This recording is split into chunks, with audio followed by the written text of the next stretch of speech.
joining us for today's panel. My name is Svitlana Melnyk, and also I will record probably. Hello, welcome to our panel. My name is Svitlana Melnyk, and I am a senior lecturer in the Department of Slavic and East European Languages and Cultures at Indiana University.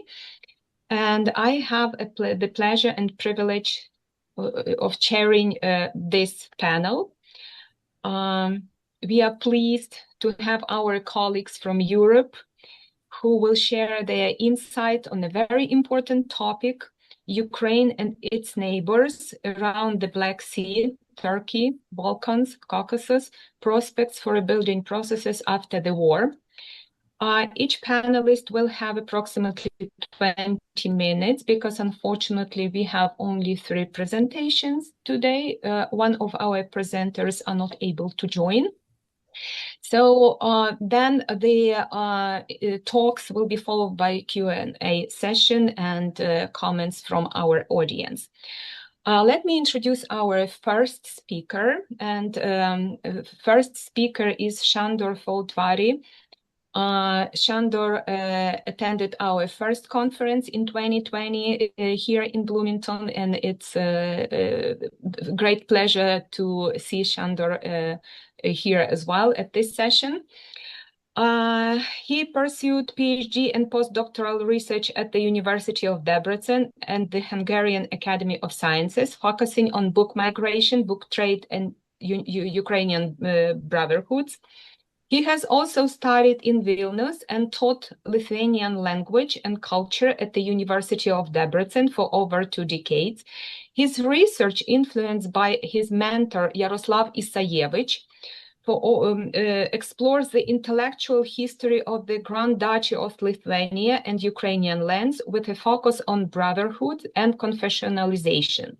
For the past decades, he has also engaged in political science, examining security policy in the Intermarium region from the Baltic to the Black Sea, particularly in light of Russia's occupation of Crimea. Please, Sándor, the floor is yours. And I would like to mention that Sándor is the organizer of this important and very timely panel. Please. Thank you so much, dear Svitlana, for your good words. And I'm sharing the screen.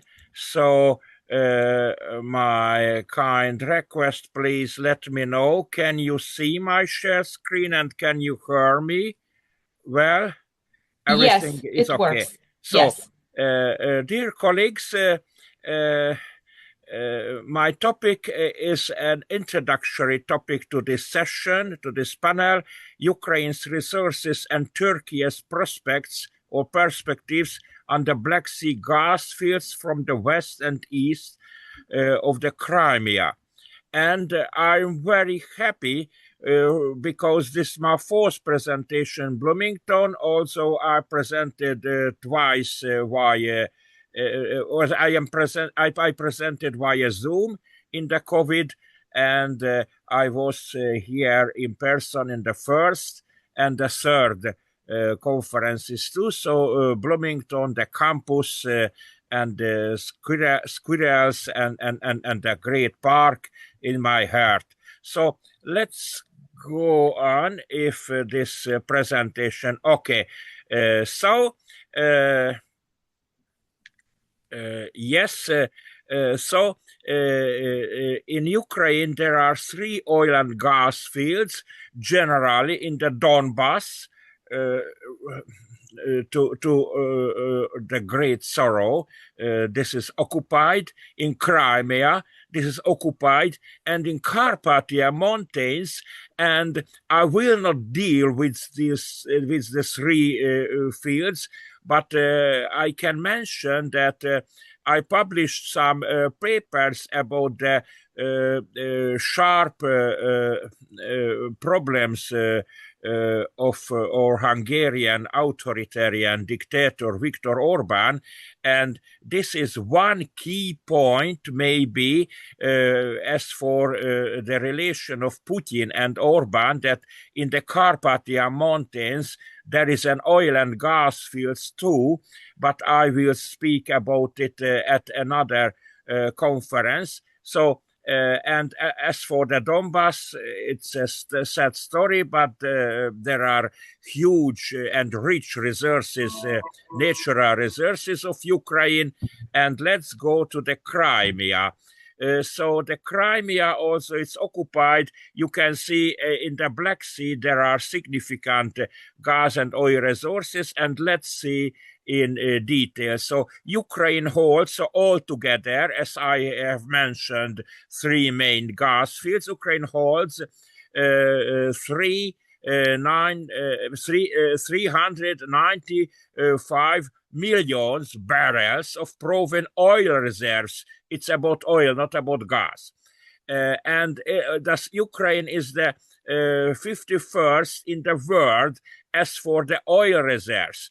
However, political science is the field of research that must react just promptly for the recent events. So, as all we know, what is happening nowadays in the world, so maybe Ukraine is not only the 51st, but maybe already at the 40th or 30th place. So Ukraine has significant oil and gas resources, and you can see that Crimea's oil and gas resources, thus to west and the west of the Crimea, it is the Skivska block, and up to 8.8 trillion cubic feet in natural gas. So no, I'm speaking about the gas, okay? Because within the framework of one lecture, it's impossible to speak about every aspect, but Ukrainian gas is very important if someone may exploit it. And to the east of the Crimea, the Subotin oil field. It was discovered much later than the Skivska field. I will speak about it a bit later. And I highlight some publications published in Bucharest, Romania, because Romanian researchers are involved in the Black Sea problems. And the Subotin oil field is for 25 kilometers to the south of the coast of the Kerch Peninsula. And all of us know, and the audience know, that the Kerch Peninsula is a crucial point nowadays in the history of the Russian occupation as for the bridge and generally. So, and there we can see a very important gas field. So the Crimean oil and gas exploitation. Let's back to the West Crimea, the Royal Dutch Shell and the ExxonMobil Corp. So people generally speak about the Shell. Not only Shell, not the Shell. Shell began exploitation in the Donbass. But when the Donbass faced some problems, thus the separatists in Luhansk and Donetsk and so on, so Shell stopped its activity. But also the ExxonMobil Corporation was involved in the Crimea. Let's say the Crimea. And already in 2012 by Ukrainian government was made some negotiations. I go on. So the Russian invasion broke everything, and the Russian invasion had several causes. Not only one cause, that Putin is a war criminal according to the international court in the Hague, but for the war water ports in Sevastopol, but also another key factor is the oil and gas, not to exploit but to destroy. I will show it in the next slides. And the East Crimea, the Subotin oil field, pre-Kerch block, was began to exploit by the Italy's Eni group and the French EDF, and due to the Russian occupation, they stopped their activity. So before the occupation of Crimea, such important prestigious Western companies and ExxonMobil Corporation and Eni Corporation and the French EDF Corporation already began their activity around the Crimea. And I don't speak about Chornomor Naftogaz. I have published in my paper, and Ukrainian colleagues may know the long story that the Chornomor Naftogaz story began already in the Soviet time, but we have not so much time. But let's go to the second part, that's why Türkiye can be and must be considered. Thus, Ukrainian and Turkey's relations are very good. As for instance, talk between Ukrainian President Volodymyr Zelensky and Turkish President Recep Tayyip Erdogan were held in Istanbul several times.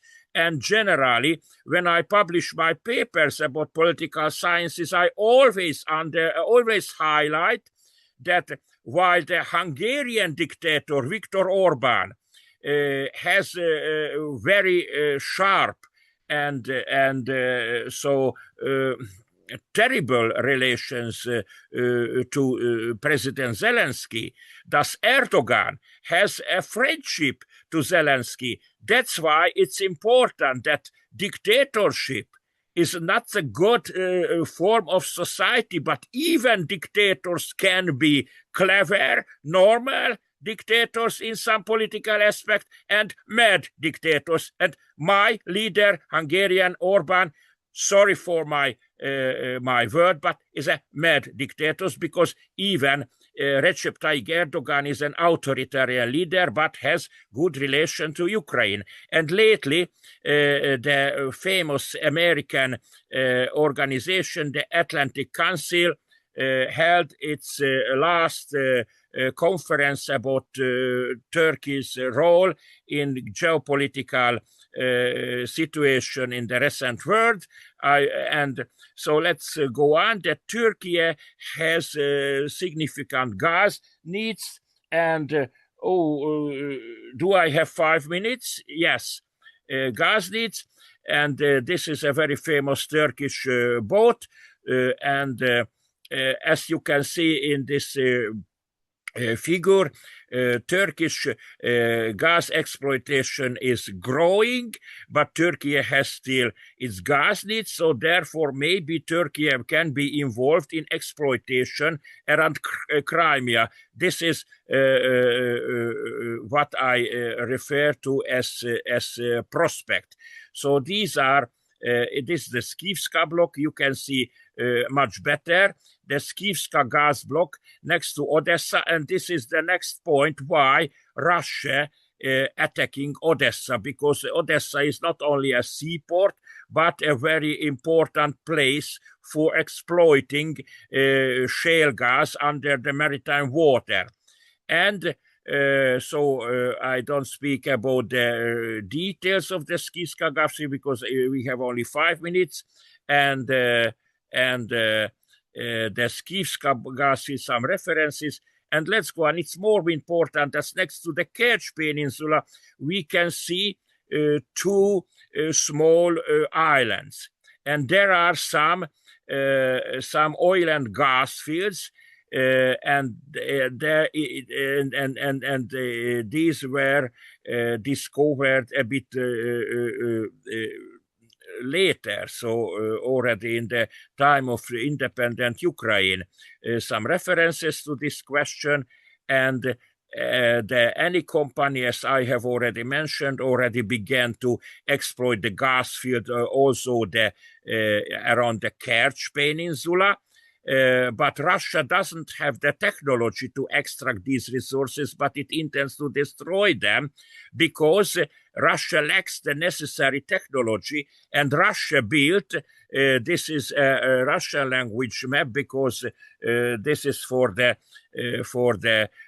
terrible steps for Russia. Russia built a pipeline and Russia took here gas from Siberia. Also, Ukraine has gas fields under the maritime waters, but Russia cannot exploit this, but Russia wants to destroy these fields.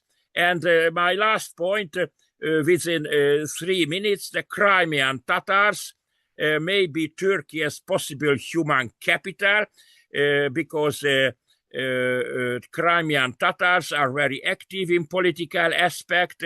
This is a very prominent Crimean Tatar politician awarded as a hero of Ukraine. So Crimean Tatars are very faithful to Ukraine.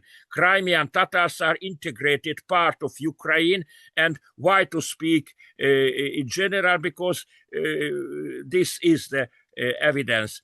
And the Crimean Tatars wrote, for instance, an open letter about Kırım, Kırım, that's a Crimean Tatar, that they protested against some pro-Russian events in Istanbul.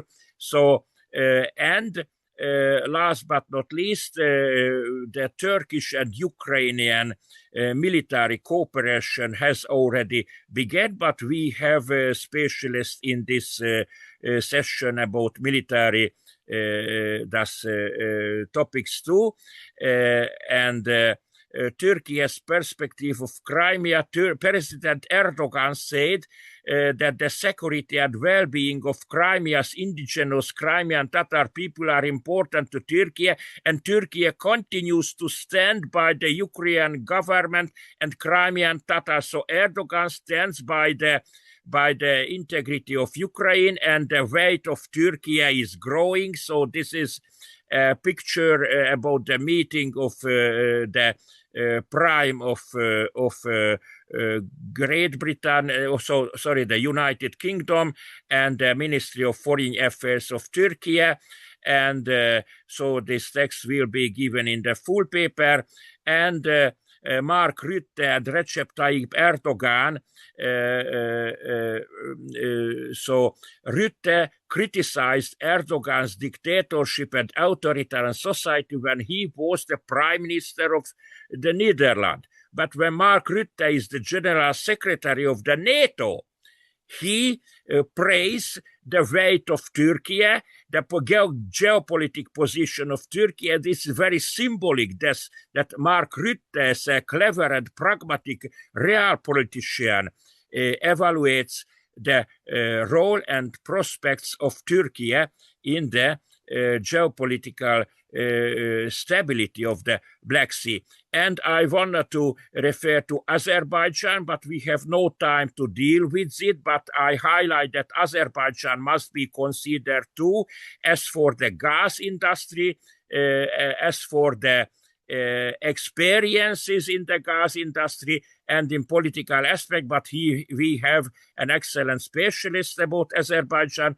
aspect in this panel. And conclusions: Turkey perspectives. First, Crimean oil and gas fields are located next to maritime territorial waters of Turkey, and Turkey may invest in the exploitment much better than the Western companies, because Turkey has a benefit that the Crimean Tatars may be a good manpower if Turkish companies invest in the exploitment of gas field.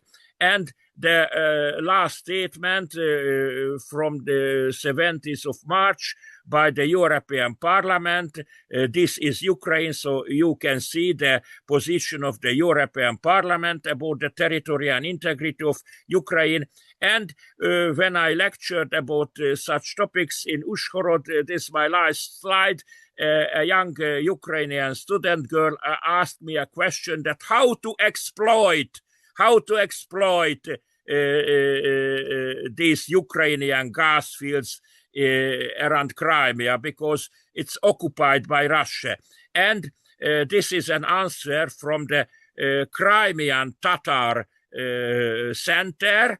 I have no time to translate this picture from Ukrainian to English, but I mean this picture from Crimean Tatars is very understandable for everybody. So thank you for your attention. If I can summarize in one sentence, I can say that Turkey is involved in the territorial integrity of Ukraine, for Turkey has great needs for those gas and oils which are next to Turkey, and Turkey has such a political position that and political position and also economical and financial interest which provide the future investment on the Black Sea waters of Ukraine when Ukraine will be free. So thank you so much for the opportunity, and in the discussion I will be more than happy to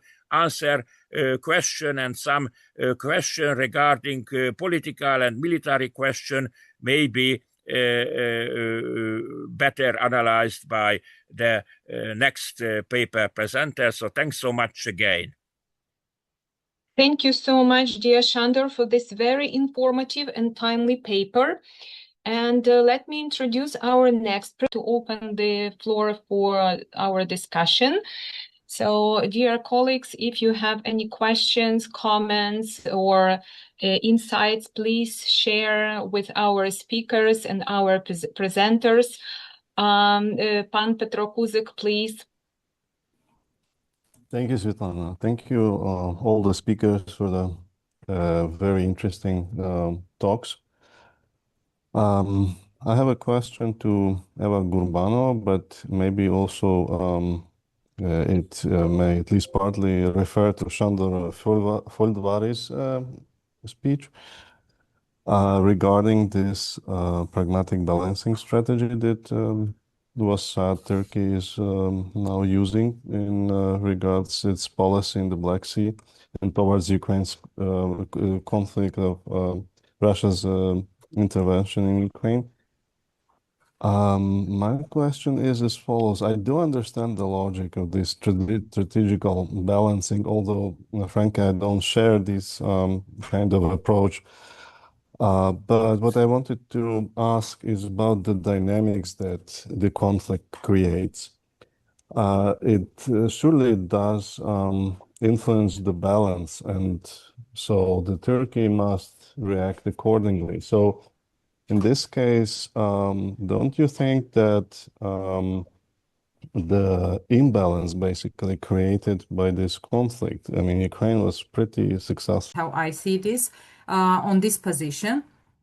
And I also agree with you that I also don't find this balancing position and standing in between not quite right, but still, yeah. Thank you. Thank you. Sándor, would you like to respond as well? Okay, so can you hear me? Yeah. So this question was addressed to Eva. So I don't know to what extent I can be addressed for my presentation dealt with economic and financial aspect. But in economic and financial aspect, I want to highlight that Turkey has some economic interest in Ukraine, or may have, because who am I to say to Erdogan what is Turkey's interest? On the other hand, Ukraine has cheap manpower, as I referred to the Crimean Tatars, and this is another aspect I haven't highlighted, but this is a field of research of intercultural communication. And we linguists here in the conference, it is full of linguists, we can know what is the importance of the intercultural communication. So let's imagine a Western investor came to Ukraine and communicate to local Ukrainian workers. And let's imagine a Turkish investor came to Ukraine or Crimea and communicate with Crimean Tatars. There's not only the question of the language, but for instance, Black Sea is Karadeniz. Sorry for my Turkish pronunciation. In Crimean Tatar, Karadeniz something. Sorry for my pronunciation. I don't speak Turkish or Crimean Tatars, but I read this question. So does the Crimean Tatars have similar words in palatal forms? What is palatal? So soft. Okay, so the communication doesn't concern the language, the grammar, but communication concerns the cultural aspect. So a Turkish investor can communicate not only with Crimean Tatars, but also with Ukrainians, because the cultural community, I mean, is closer than, for instance, from a French investor. And it means money, because it can be resulted in the profit, in the benefit. So a French investor may have some interpreters and some advisors how to communicate with local people, but I don't want to take time, because all of us know the significance of intercultural communication. And that's why I am highlighting the point that Azerbaijan must be considered too. So, I mean, a Turkish investment must be cheaper than a French or Italian investment. And that's why I am dealing with Turkey. But as for the balance and political aspects, so it depends on the future policy of Turkey, and that's why I'm referring to the Atlantic Council, because on one hand, we can discuss that Erdogan is not a democratic leader, but at the conferences of the Atlantic Council, of the Turkish program of Atlantic Council in Washington, D.C., there participated Turkish experts, and they dealt with the great weight of Turkey in the future. So that's why I do believe that the whole world must follow the policy of Mark Rutte, thus include Turkey in the geopolitical processes. But I always say that I do not want to speak about the future, because forecast is not a field of science. So briefly, I do believe that Turkey has a very, and last but not least, my acquaintance via Facebook, a Ukrainian historian, namely Taras Chukhlib, maybe someone know here who is Taras Chukhlib, always publish on the Facebook about Turkish and Ukrainian and Cossack historical links. So I mean that in Ukraine there are experts who study this question, and if Taras Chukhlib is right in the historical aspect, that why not the future won't follow the historical tradition. So I mean, it's a very complex problem, and I mean that Ukrainian, as a poor country suffering under the tragical occupation, has to seek for new allies, and Turkey can be a good ally. For instance, a Ukrainian politician, Umerov. Okay, Umerov, also of Tatar origin. So I mean that this is a great, how to say, a grant for investment, not only in financial aspect, but in cultural aspect, because the intercultural communication is not only a branch of linguistics, but it's considered in the business communication too. So I haven't answered this question because it was addressed to our Azerbaijani Turkish colleague, but from the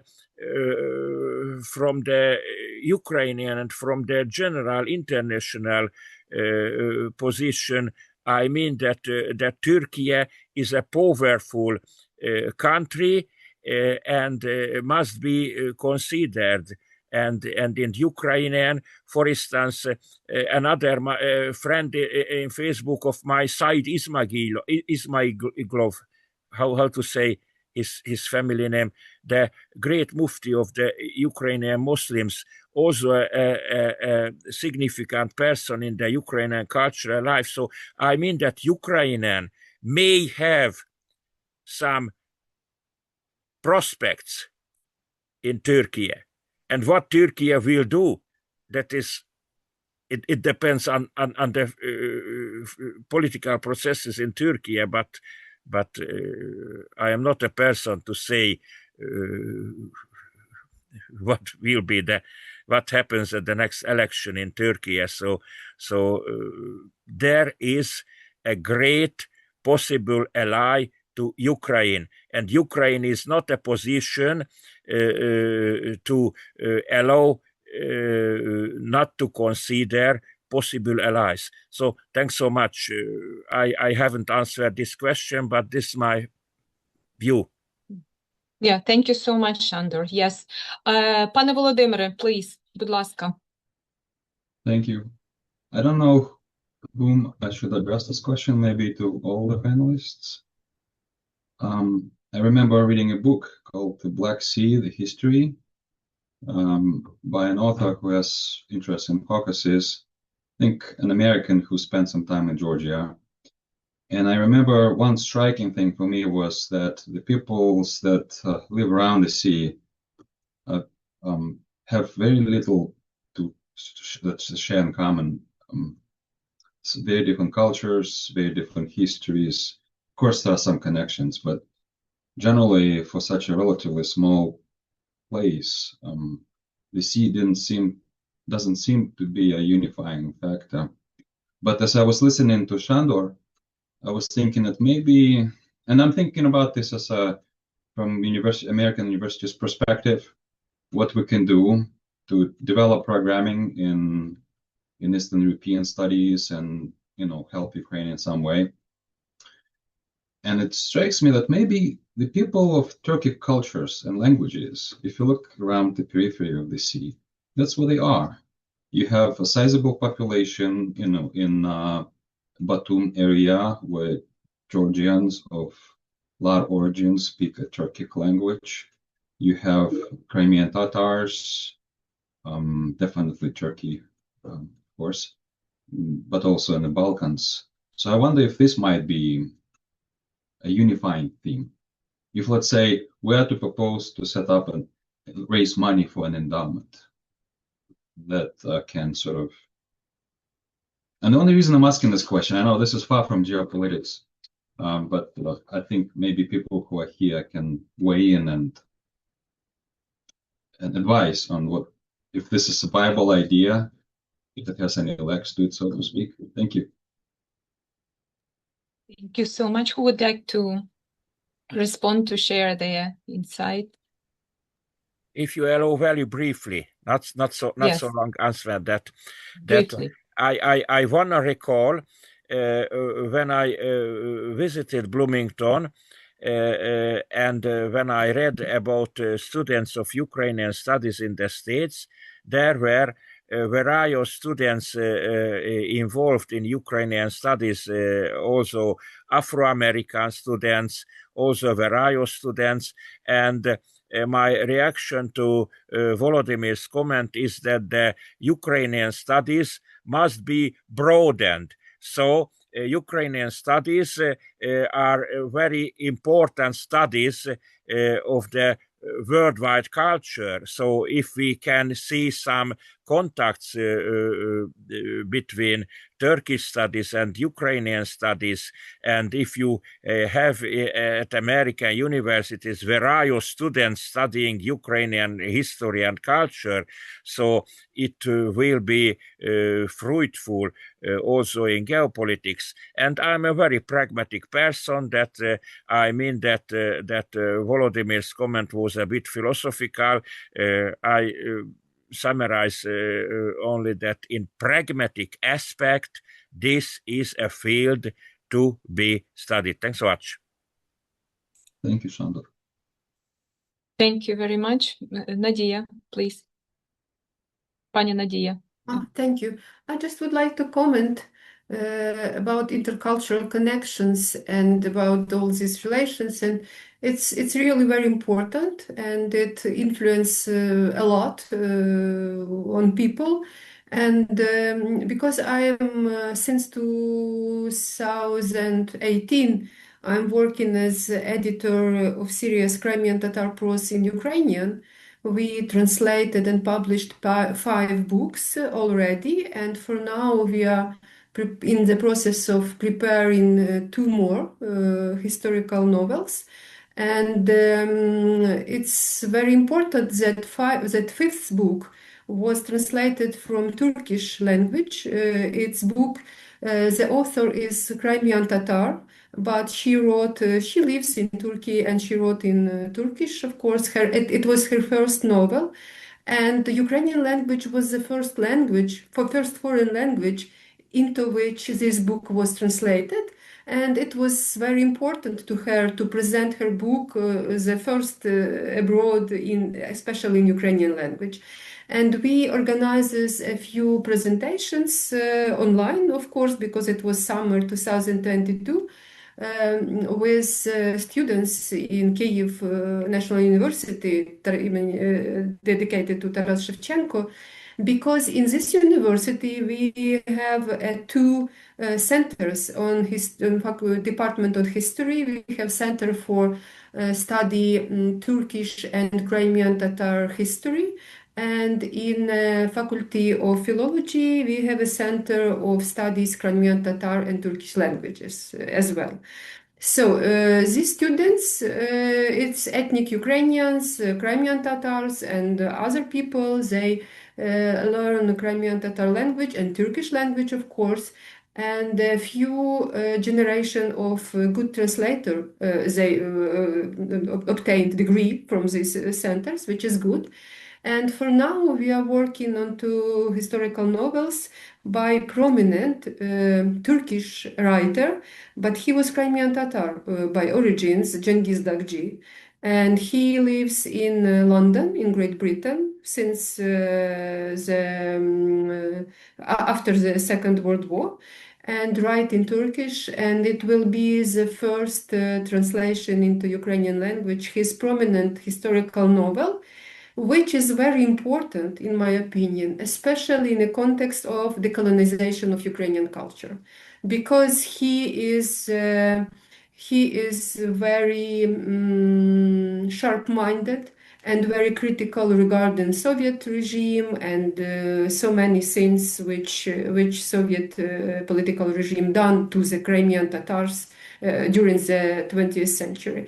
So we have these circles of people who interested in such intercultural communication, and we know that partly women with kids flew from Ukraine since Russia started full-scale invasion, especially in Turkey. And they obtained great support from this country, and they started to be some, some tools, I'm sorry for this word, of cultural diplomacy for mutual understanding and for mutual cooperation.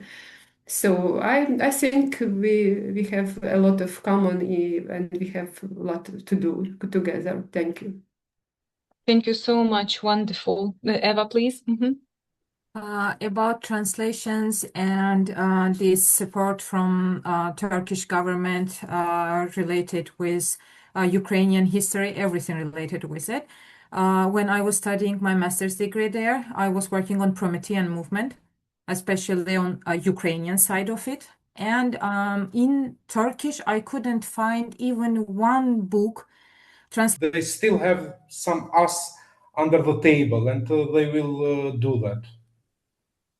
Thank you so much. Thank you, Colonel. Okay, would you like to add something, Eva or Sándor? No? Not at this point. Do we have more questions, maybe comments, insights? Maybe Crimean Tatars should be thus included in these conferences. So maybe if you have this conference next year too, so if you allow to propose this, maybe a session on Crimean Tatars and inviting native Crimean Tatars to, for instance, they are very active in Istanbul, blah blah blah, and in Warsaw, in Poland. So maybe this is a part of Ukrainian philosophy and culture. Yeah, thank you so much for your suggestion, Sándor. Definitely, we will take care of this during our next conference. Meanwhile, I would like to mention that at Indiana University, we have a series of Ukrainian language lectures and seminars, Українські діалоги, and one of our speakers was a Crimean Tatar instructor. So that was a great experience. Yes, so we will definitely consider the Crimean Tatars and the Hungarians and all representatives of our national minorities in Ukraine as well. So yes, please, Eva. Just some question I have for Dr. Honcharenko. She mentioned two women who moved to Turkey and they are happy there. I wanted to ask, are they Crimean Tatars or they're from like Ukrainians? No, not two. I know a few people who moved to Turkey. For example, Anifa Kursiitova. She's a friend of mine. She is head of NGO Krimska Rodina, Kerim Aylashi. And she's moved to Turkey with her kids since 2022 and lives there. And she created some, I don't know, circle for other people who moves to Turkey. So I know that these people very actively promote some cultural activities for themselves, for their kids, for preserving the language and so on. So yes, I know that many people move to Turkey. Thank you. It's just I wanted to say in Turkey and for Turkish people, and I think it's also in policy, this comes from Ottoman roots. They have this mission that they will carry and always provide a place for Turkish people and for Muslims. This is they believe that they carry this mission from Ottoman roots till today, and that's why there is always a little bit difference between how they host Crimean Tatars and yes, how they host different nationalities. That it changes, ethnicities. Yeah, it changes. Thank you so much. More comments, questions? No? Okay, dear colleagues, I would like to thank all of you for such a wonderful panel. I really like this interdisciplinary approach or angle somehow appeared during our discussion, and that was absolutely amazing and fruitful. Thank you all our presenters and all our colleagues who attended the panel, and we will continue tomorrow at 9 a.m. I hope to see all of you tomorrow and today.